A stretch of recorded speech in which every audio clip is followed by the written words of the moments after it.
धूप से चमकती बंगाली पगडंडी पर मीरा और पिकू हंसते हुए दौड़ रहे थे। मेरा मिट्टी के घर के पास मुर्गियों को दाना खिलाती, जबकि पिकू बांस की चौखट पर बैठकर बांसुरी बजाता और बकरियां मंत्रमुग्ध होकर सुनती। कुएं पर मेरा रंग बिरंगे पंछियों के बीच मिट्टी का घड़ा भरती, वहीं पिकू अमरूद के पेड़ पर चढ़कर शरारती मुस्कान देता। कभी वह तितलियों का पीछा करता तो मेरा बूढ़ी दादी की सब्जियां उठाने में मदद करती। बरगद के पेड़ के नीचे मेरा किताब पढ़ती और उसका पेंडेंट धीमे चमकता। रास्ते से गुजरती बैलगाड़ी को दोनों खुशी से हाथ हिलाते। मेरा गांव की महिलाओं संग मुरमुरा भूनती, पिकू खेत में किसान की मदद करता। शाम को मेरा दिया जलाती, पिकू नीले आसमान में पतंग उड़ाता। रात पड़ते ही दोनों रंग बिरंगी सजावट वाले गांव के उत्सव में हंसते नाचते दिखते, अपने प्यारे गांव की हर छोटी खुशी में खोए हुए।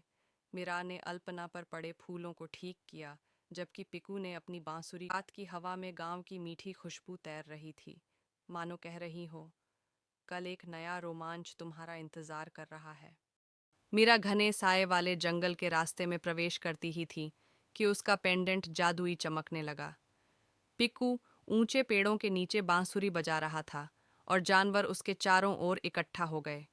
मीरा चमकते मशरूमों को देखकर आश्चर्यचकित हो गई, जबकि पिक्कू छोटे लकड़ी के पुल से नाले को पार करता रहा। जुगनुओं का पीछा करते हुए मेरा प्राचीन चिन्हों वाले पेड़ को छूती है, पेंडेंट तेज चमकता है। दोनों टहनियों और पत्तियों से झोंपड़ी बनाते हैं। पिकू तालाब में फिसल जाता है और मीरा हंसती है। अंत में मेरा विशाल दोस्ताना कछुए की पीठ पर सवार होकर जंगल में आगे बढ़ती है। हवा में चमकती जुगनू की रोशनी उनके चारों ओर नाच रही थी और जंगल की हर आहट जैसे उन्हें किसी नए रोमांच की ओर बुला रही हो। मेरा जादुई गांव की फ्लोटिंग लैंप वाली सड़क में कदम रखती है, जहां रोशनी हवा में तैर रही थी। पिकू बांसुरी बजाता है और चमकते घर संगीत के साथ रंग बदलते हैं।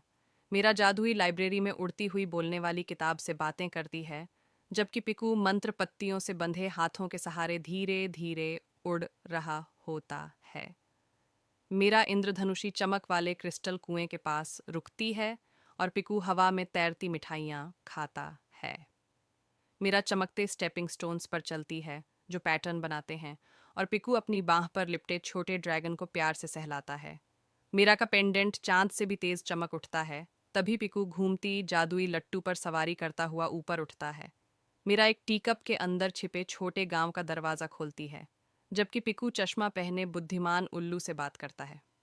दोनों हवा में तैरती नावों को देखते हैं। पहाड़ी पर खड़ी मीरा के रिबन को जादुई हवा घेर लेती है और पिकू के सामने चमकता नक्शा हवा में आकार लेता है, मानो उन्हें नए रोमांच की ओर बुला रहा हो। मीरा अपने गांव के स्कूल में दाखिल होती है, उसका पेंडेंट हल्का चमक रहा होता है। पीछे पिकू लड़खड़ाते हुए किताबों का बड़ा ढेर संभालता चलता है। कक्षा में मीरा ध्यान से ब्लैकबोर्ड पर लिखती है, जबकि पिकू उत्साह से हाथ उठाता है। उसकी चिभी सी शक्ल मज़ेदार लगती है। मीरा एक दोस्त का टूटा पेंसिल बॉक्स ठीक करती है और पिकू बांसुरी पकड़े पकड़े क्लास में सो जाता है। असेंबली में मेरा प्रमाण पत्र लेकर गर्व से खड़ी होती है।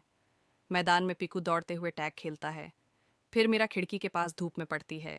दोनों बड़े स्कूल के पेड़ के नीचे टिफिन खाते हैं और पिकू अपनी बांसुरी पर हल्की धुन बजाता है। मेरा मुस्कुराकर कहती है, आज का स्कूल का दिन सच में जादुई था।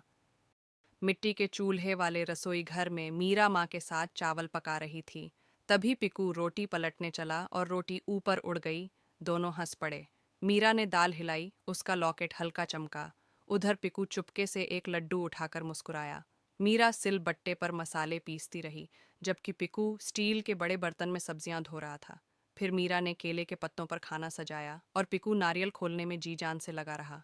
मीरा ने करी छकी और खुशी से आंखें बड़ी कर लीं, और अंत में पिकू काउंटर पर बैठकर दादी को मिठाई बनाते देखता रहा। समुद्र किनारे मीरा लहरों के पीछे भाग रही थी, हंसते हुए पानी से बचती हुई। वहीं पिकू एक बड़ा सा रेत का किला बना रहा था, जिस पर उसने छोटे झंडे भी लगाए। मीरा ने चमकते शंख उठाए, जो उसके लॉकेट से छूते ही हल्के जगमगाने लगे। तभी एक लहर उछली और पिकू भीग कर कूद पड़ा। मीरा रेत पर लकड़ी से आकृतियां बना रही थी, जबकि पिकू एक छोटे केकड़े को पकड़कर मजेदार चेहरा बना रहा था। शाम को मीरा ढलते सूरज को देखती रही, उसकी रिबन हवा में उड़ती हुई।